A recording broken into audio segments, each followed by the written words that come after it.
So hello and welcome to this month's Academy. It gives me huge delight and a wonderful pleasure to welcome a very good friend of mine, Mr. Sean Foley from Orlando, Florida. And for those that know my story, I guess, that the reason why my family and I actually moved to Florida is because of Sean. So we owe Sean a huge appreciation, a wonderful thank you for really creating that chance to kind of relocate to Orlando and base yourself in the US. So I owe Sean many, many thanks. So Sean, thank you so much for giving up your time today. And I really appreciate you kind of sharing your feedback and experiences with the Academy members. Yeah, no, that sounds all good, and we're glad to have you here. And I think that for the academy members, that too much of golf instruction is golf instructors, and if we don't understand human movement, perception of movement, all these things that people have been learning on your site, as I have, it's just that to me, it's just a better way to look at it. So when you ask that first question, what's the first part of coaching? As we've done, once or twice before, but intend to do it much more in the future.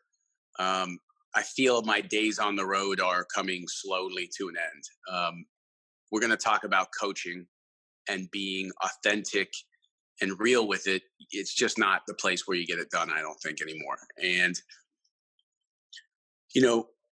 as we've done with a couple of kids, Dr. B sees them, assesses them physiologically, their hardware and their software. Then you go and use the Bull3D system and give me your report, and then I work with the kid. And, that's a safety. It's like a self-defense mechanism, because I am as responsible and guilty of this unconscious bias and preference that I have in my mind of what I think a golf swing should look like, and the type of shape of a shot it should look like. So knowing that unconscious bias is at a place that I don't even recognize its power, and people just don't, right? That's why I love what Mark Twain said when he said that travel is the venom to bigotry, because basically, if you don't travel, if you don't experience different people, then you're going to fall victim to the overall narrative of what that is.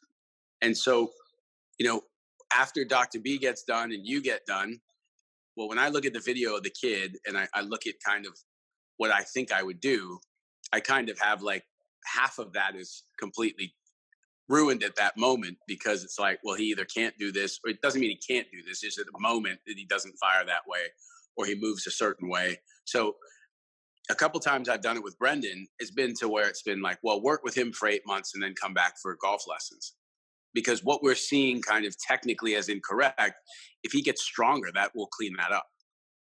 If he has more mobility, he'll be able to do something a little bit more. So I think it's very important. People come to see us and, their dream is to play better golf. And that's a really big responsibility. And we have to be educated and experienced in doing that. Yeah, I think there's a tremendous trade between intellect and experience. I think certainly when you look at some online stuff, there's a lot of push towards the intellect or the knowledge in some ways. But I think without the experience of the know-how in many ways, kind of where do we get that trade between having the actual intellect, the knowledge of what we're trying to achieve versus the actual experience of knowing kind of what works? So really to kind of expand from that, then how do we actually know what we're doing is helping?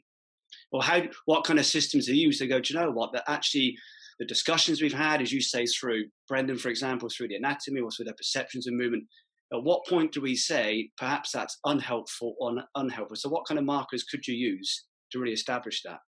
Well, I think obviously, your 3D system, TrackMan, Swing Catalyst, video to an extent, if you know what you're looking for. I think video helps people when you're trying to get them to do something. If you don't have like the feedback monitor that you have, to where they can just kind of compare the feel they have with what they're actually seeing, and where the club goes and the center of mass and what have you, the pelvis. But the problem with all of those devices is that, the input that we need would be in real time. Mhm. So in a tournament, off a downhill lie, off an uphill lie, into the wind, downwind, and that would just come not even from pro golfers, that would come all the way down to the club level. Because everyone's going out and they want to do their best, and they're all affected by fight or flight and an absence of breath and all these things. And so, I think, why guess what you can measure at this point? We have enough devices that can do that. But until we can get that device on the 15th hole at Augusta trying to make the cut, or the first tee, that would be really helpful.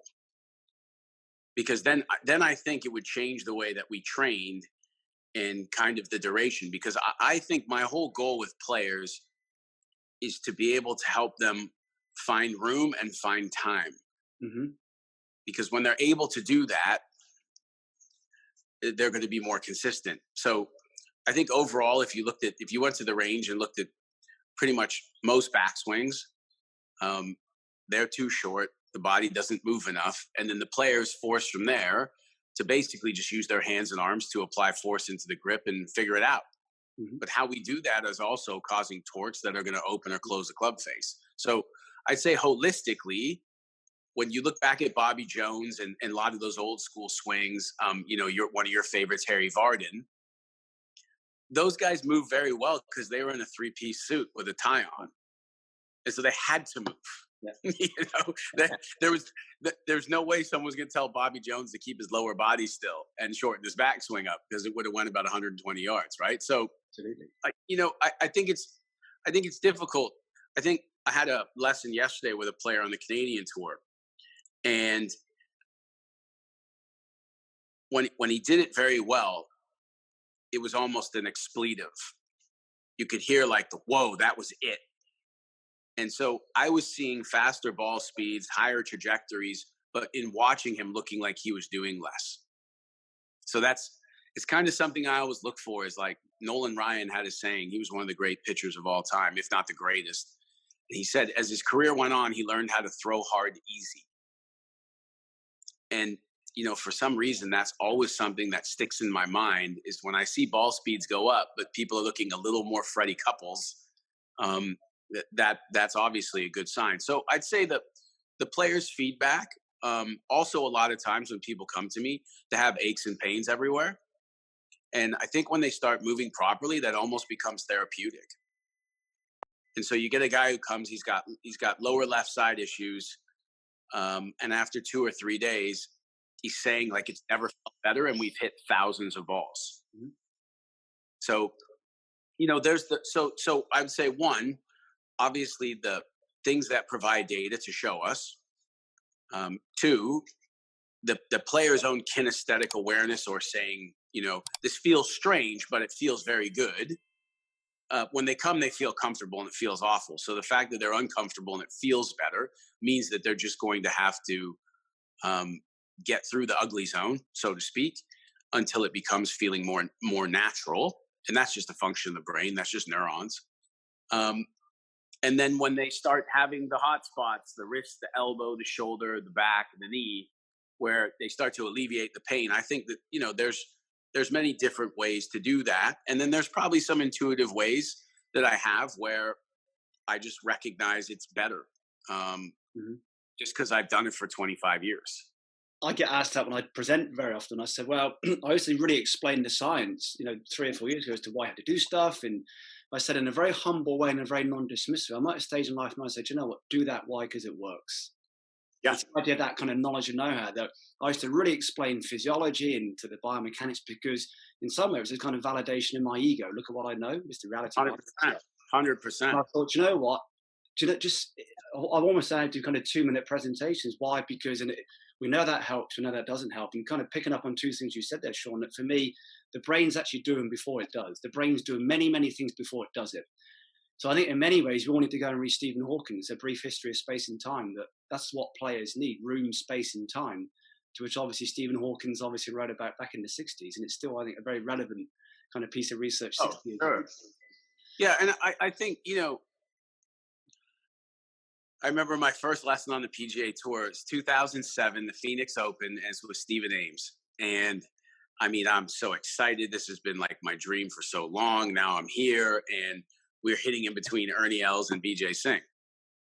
And I said to Stephen, I said, give me a minute. I'm going to go to the porta potty. I need to use the restroom. I didn't need to use the restroom. I just needed about a minute to breathe it out.